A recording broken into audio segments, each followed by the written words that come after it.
அனைவருக்கும் வணக்கம். இன்னைக்கு ஹிந்து நியூஸ் பேப்பர்ல என்ன இம்பார்ட்டன்ட் நியூஸஸ் இருக்கு அப்படின்னு சொல்லி பார்ப்போம்.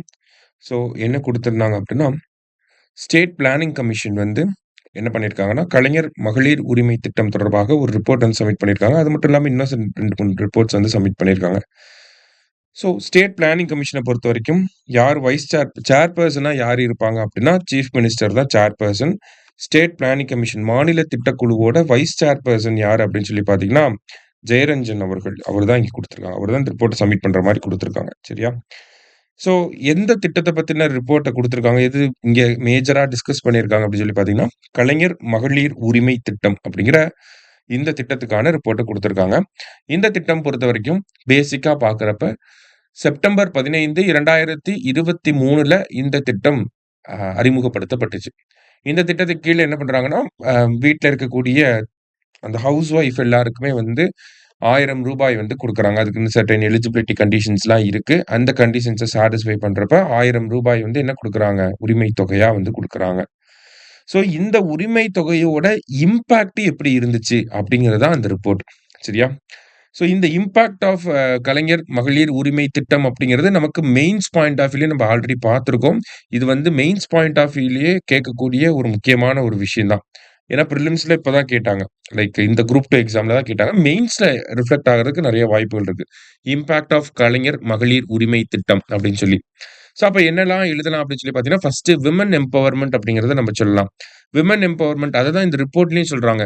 ஃபினான்ஷியல் ரிலேட்டடா டெசிஷன்ஸ் எடுக்கிறப்ப பெண்கள் கிட்ட கன்சல்ட் பண்ணக்கூடிய அந்த விஷயம் வந்து அதிகமாயிருக்கு வீடுகள்ல. அப்படிங்கிறத சொல்றாங்க. முன்னாடிலாம் நம்ம வீட்ல பார்ப்போம். பெரிய அளவுல வந்து ஒரு ஃபினான்ஷியல் டெசிஷன் எடுக்குறாங்கன்னா, அப்பாவா தான் அத எடுப்பாங்க. அம்மா கிட்டலாம் பெருசா சொல்ல தான் செய்வாங்க. இன்ஃபார்ம் மட்டும் தான் பண்ணுவாங்க. சஜஷன்ஸ்லாம் கேட்க மாட்டாங்க. கன்சல்டேஷன் அப்படிங்கிறதெல்லாம் இருக்காது. ஆனா இப்போ அது வந்து மாறி இருக்கு அப்படிங்கிறத சொல்றாங்க. அடுத்ததா பார்த்தீங்கன்னா, நியூட்ரிஷனல் பெனிஃபிட்ஸ் அப்படிங்கிறது இருக்கு. என்ன அப்படின்னு சொல்லி பார்த்தீங்கன்னா, அ இந்த ரூ. 1000 அப்படிங்கிறது நெறையா புவர் ஹோம்ஸ்ல வந்து என்ன பண்றாங்கன்னா, குழந்தைகளுக்கு தேவையான சத்துள்ள உணவுகள வாங்கி குடுக்கறதுக்கு வந்து ரொம்ப ஹெல்ப்ஃபுல்லா இருக்கு அப்டி சொல்லி சொல்றாங்க. சரியா? நமக்கு கிராமங்கள்ல எல்லாம் இத நம்ம பார்க்க முடியும். குழந்தைகளுக்கு தேவையான உணவு வீட்ல நான்வெஜ் எடுக்கிறது, கறி எடுக்கிறது, இந்த மாதிரியான ஒரு யூசேஜும் இருக்கு அப்டிங்கிறத குடுத்திருக்காங்க. அடுத்ததா பார்த்தீங்க அப்டின்னா, ஹெல்த் பெனிஃபிட்ஸ் அப்டிங்கிறது இருக்கு. ஓகேவா? அது தாய்மார்களுக்கும் சரி, அம்மாக்களுக்கும் சரி, இல்ல குழந்தைகளுக்கும் சரி, ஏதாவது உடம்பு சரியில்லைன்னா உடனே நல்ல மருத்துவமனையில போய் பார்க்கறது. மருந்துகள வாங்கி குடுக்குறது, மெடிசின்ஸ் வாங்குறது. இப்ப வீட்லயே கொஞ்சம் வயசான அம்மாகள்லாம் இருந்தாங்கன்னா, அவங்கலாம் என்ன பண்ணுவாங்கன்னா, சுகர் பேஷண்ட்டா இருக்கலாம். இல்ல பிரஷர் மாத்திரை சாப்பிடலாம், சுகர் மாத்திரை சாப்பிடலாம். அந்த மாரிலாம் இருக்கும் இல்லையா? ஸோ அது எல்லாமே மாசம் எப்படி பார்த்தீங்கன்னா, ஒரு 600, 700, ரூ. 1000 கூட வரலாம். அப்ப அந்த மாத்திரையெல்லாம் வாங்குறதுக்கு யாரையும் டிபெண்ட் பண்ணி இருக்கணுங்கிற அவசியம் இல்லாம இருக்கும். முன்னாடிலாம் வந்து யாராவது வாங்கிட்டு வாங்க அப்படின்னு சொல்லி சொல்லுவாங்க. இப்ப காசு குடுத்து வாங்கிட்டு வந்துரு அப்படின்னு சொல்லி சொல்லிருவாங்க இல்லையா? ஸோ அந்த மாதிரி ஹெல்த் பெனிஃபிட்ஸ் அப்படிங்கிறதுமே இருக்கு அப்படிங்கிறத சொல்றாங்க. அடுத்தது எஜுகேஷனல் பெனிஃபிட்ஸ் அப்படிங்கிறது இருக்கு. லைக் சில்ட்ரன வந்து நம்ம வீட்ல ரூரல் ரீஜியன்ஸ்லலாம் பார்த்தா, அம்மா வந்து பெரிய அளவுல படிக்காம இருந்திருக்கலாம். இல்ல அந்த பையனுக்கு பாடங்கள சொல்லிக் குடுக்குற அளவுக்கு இவங்களுக்கு கொஞ்சம் அ அ லிட்ரசி இல்லாம இருக்கலாம். அப்படிங்கிறப்ப டியூஷனுக்கு அனுப்புறதுக்கு இந்த உரிமை தொகை அப்படிங்கிறது பயன்படுது. அந்த மாரி விஷயங்களுக்கும் இந்த ஸ்கூலுக்கு தேவையான ஸ்டேஷனரீஸ் வாங்கி குடுக்குறது. இந்த மாரி சின்ன சின்ன விஷயங்களுக்கு கூட அம்மாகிட்ட வாங்கிக்கலாம் அப்படிங்கிற அந்த ஒரு மென்டாலிட்டி பசங்களுக்கு கிரியேட் ஆகுது இல்லையா? அத சொல்றாங்க.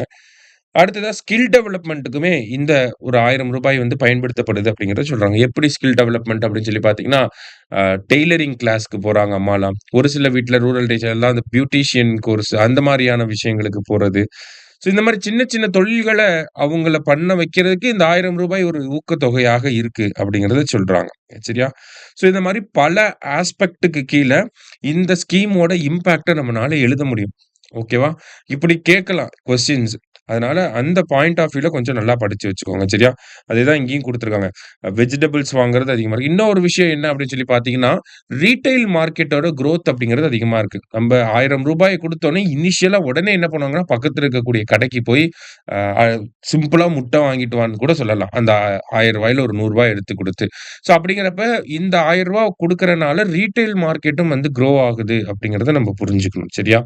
ஸோ நார்மலா நம்ம வீட்ல நடக்கக்கூடிய விஷயங்கள யோசிச்சு பார்த்தாலே, இத நம்ம எழுதிற முடியும். சரியா? ஸோ அதுதான் இங்க குடுத்துருக்காங்க. என்னென்னலாம் சொல்றாங்க அப்படின்னு சொல்லி பார்த்தீங்கன்னா, ரூரல் ரீஜியன்ல தான் அதிக பெனிஃபிஷியரிஸ் இருக்காங்க. 79% ரூரல் ரீஜியன்ல இருக்கக்கூடிய பெனிஃபிஷியரிஸ் தான் இருக்காங்க அப்படின்னு சொல்றாங்க. அடுத்ததா பார்த்தீங்க அப்படின்னா, வெஜிடபிள்ஸ் அதிகமா வாங்குறாங்க ஃபேமிலீஸ் எல்லாம். அடுத்ததா வந்து நல்ல அரிசிய வாங்குறதுக்கு பயன்படுத்துறாங்க. அடுத்ததா வந்து பார்த்தீங்கன்னா, மெடிசின்ஸ வாங்குறதுக்கு வந்து பயன்படுத்துறாங்க. இந்த மாதிரி வந்து ஒரு சில விஷயங்கள வந்து குடுத்துருக்காங்க. சரியா? ஸோ அடுத்ததா பார்த்தீங்கன்னா, நான் முதல்வன் திட்டம் 2021, 22ல கொண்டு வரப்பட்ட ஒரு திட்டம். இது வந்து ஸ்கில் டெவலப்மென்ட்க்காக இருக்கக்கூடிய ஒரு திட்டம். ஸோ அந்த திட்டத்துக்கு கீழ நெறைய பயனாளிகள் இருக்காங்க அப்படிங்கிறத பேசிக்கான ஒரு விஷயத்த தான் குடுத்துருக்காங்க. சரியா? ஸோ மத்தபடி பார்க்குறப்ப, நமக்கு எக்ஸாம் பாயிண்ட் ஆஃப் வியூல, மெயின்ஸ் பாயிண்ட் ஆஃப் வியூல இந்த கொஸ்டினோட இம்பாக்ட்ஸ்லாம் கேட்கறதுக்கு நெறைய சான்சஸ் இருக்கு. அதனால அத ஒரு ஒரு ஆன்ஸரா ரெடி பண்ணி வச்சுக்கிறது நல்லது. சரியா? ஸோ இன்னைக்கு இந்த ஒரு செய்தி முக்கியமான செய்தியா இருந்துச்சு. நாளை செய்தித்தாள் வாசிப்பில் சந்திக்கலாம். நன்றி. சுரேஷ் IAS அகாடமி வெற்றியின்